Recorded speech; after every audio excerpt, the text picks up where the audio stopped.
ऐसा सदमा है कि इसको शब्द लफ्जों में बयान नहीं किया जा सकता। एक ऐसी क्षति है जिसकी किसी से तुलना नहीं की जा सकती। हम खुद कई बार दोहरा चुके हैं कि मौत का दिन मुअय्यन होता है, उससे पहले कोई मार नहीं सकता। मुख्तार के ऊपर 7 टाइम उनको खत्म करने की कोशिश की गई। हर बार कोई न कोई बहाना बना जो वो बच गए, और इस बार साजिशें कामयाब हो गई। मेरे पास पुख्ता सबूत है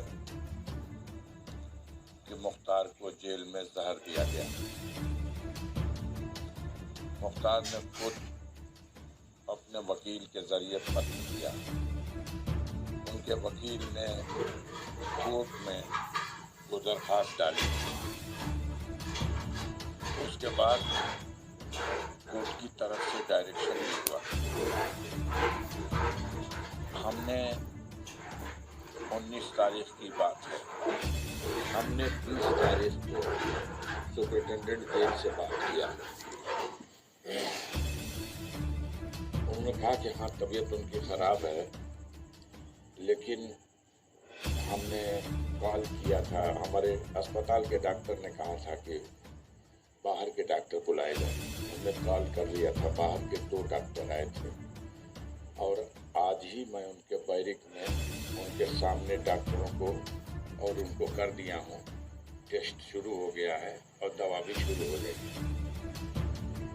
हमारे उनके बीच में जो बात हुई वो रिकॉर्ड पर है, आज भी हमारे पास है साक्ष्य के रूप में। मैंने उनसे खोल के ये बात कही कि डॉक्टर साहब, आप इत्मीनान दिला रहे कि 2 डॉक्टर और आ गए हैं और जेल वाला भी डॉक्टर है, सब लोग इलाज कर रहे हैं, लेकिन हमें सूचना मिली है कि उनको जहर दिया गया है खाने में, और इससे पहले भी उनके साथ ऐसा हुआ था। तो उन्होंने ये गलत बात है, हम लोग खाना टेस्ट करके तब देते हैं।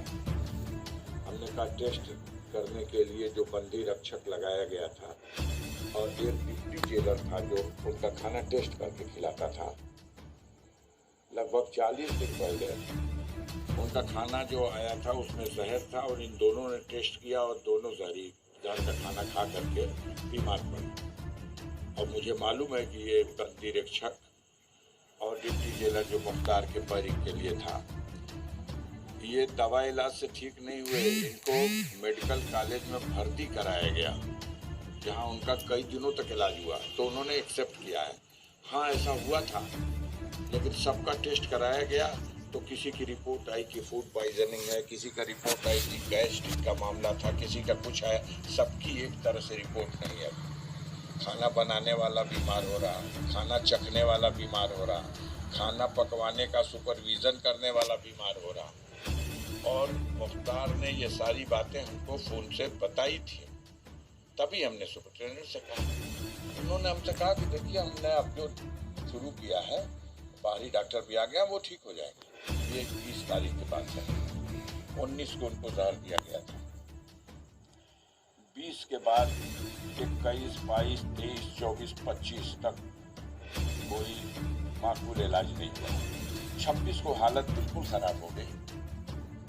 तब इन लोगों ने खुद सुपरिटेंडेंट से मेरी बात हुई और उसका भी रिकॉर्ड मेरे पास है। 2 बजे रात में जेल सुपरिटेंडेंट ने डॉक्टरों के एडवाइस के अनुसार उनको मेडिकल कॉलेज भेजा। मेडिकल कॉलेज के डॉक्टरों ने उनकी गंभीर स्थिति को देख करके तुरंत आईसीयू में उनको एडमिट किया।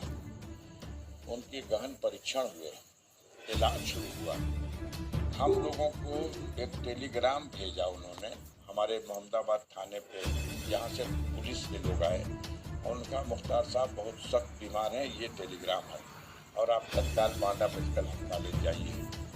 मैंने वो टेलीग्राम पढ़ा, सुपरिटेंडेंट की तरफ से टेलीग्राम था।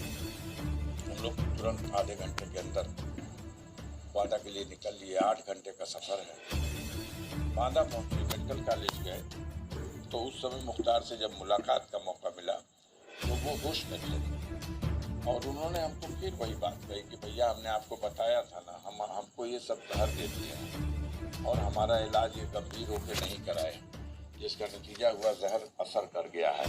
मैं बहुत कमज़ोर हो गया हूँ, मेरा पेट बहुत फूल गया है, गैस बहुत बन रही है और मुझे घबराहट होती है, पसीना होता है। अपनी तकलीफ़ें फिर बताए कि कल मैं गिर गया था, मूर्छित हो गया था, तो जेल के लोगों ने फिर हमको यहाँ हॉस्पिटल भेजा। उनको अच्छा लगा कि वो होश में आ चुके हैं, इलाज जो हुआ है उससे उनको राहत मिली है। ऑक्सीजन लेवल देखा तो 90 के आसपास था, ब्लड प्रेशर देखा हमने तो वो भी 110 और 60 या 65 ऐसे था, कम था थोड़ा। डॉक्टर ने कहा कि हम लोग इनका इलाज कर रहे हैं, 3 डॉक्टरों का पैनल है। लेकिन जब हमने कहा कौन लोग हैं हम मिल लें, तो हमारे सामने जो 2 लोग आए वो फार्मासिस्ट थे और एक जो डॉक्टर इंचार्ज थे, उनके हमने पूछा कि आप क्या करते हैं, आप मेडिसिन के हैं या कहने हम सर्जन हैं। तो हमने कहा काहे की सर्जरी करते हैं, सर्जन तो आर्थोपेडिक भी होता है, सर्जन तो न्यूरोलॉजी में भी है, कार्डियोलॉजी का, आप क्या हैं? तो क्या हार्निया वगैरह। तो हमने कहा कि तो ये मुख्तार का इलाज आप ही हेड हो, तो आपके समझ से कैसा है? तो उन्होंने कहा कि देखिए इनको सर्जरी का कोई मामला नहीं है, फिर भी हमको इंचार्ज बनाया गया है तो हम जो हो रहा। तो हमने कहा मेडिसिन का आप क्या करते हैं? कहे हम टेलीफोन से अपने मित्र डॉक्टरों से सलाह करके तब दवा देते हैं। तो हमने कहा कि अभी क्या स्थिति है? तो कहे देखिए होश में है, आए थे तो बेहोश थे और हम उम्मीद कर रहे हैं कि जल्दी 2-3 दिन में इनको कंट्रोल कर लेंगे। हम कहा अगर कंट्रोल के बाहर हो तो उसको रिफ़र कर दीजिएगा, और अगर ये समस्या होगी कि किसी बड़े हॉस्पिटल में भेजेंगे तो खर्च कौन वहन करेगा? तो परिजन खर्च वहन करने के लिए तैयार हैं, मैं लिख के दे दे रहा हूँ। आप समय रहते रिफ़र कर दीजिएगा, ऐसा न हो कि यहाँ की दवा से उनको फ़ायदा भी ना हो और इस तरह की स्थिति है कि वो कहते हैं उनको जहर हुआ है। मुझसे आज भी कहा है, यहीं हॉस्पिटल में भी कहा। तो उनका नहीं, मैं समय रहते हुए अगर ऐसी स्थिति आएगी तो रिफ़र कर दूँगा। हम लोग मिल कर के आए, अभी रास्ते ही में थे, 2 घंटा हुआ बस वहाँ से चले हुए, जब तक बताया गया कि सभी डॉक्टरों ने उनको लिख दिया कि ये फिट है और व्हील चेयर पे बैठा करके।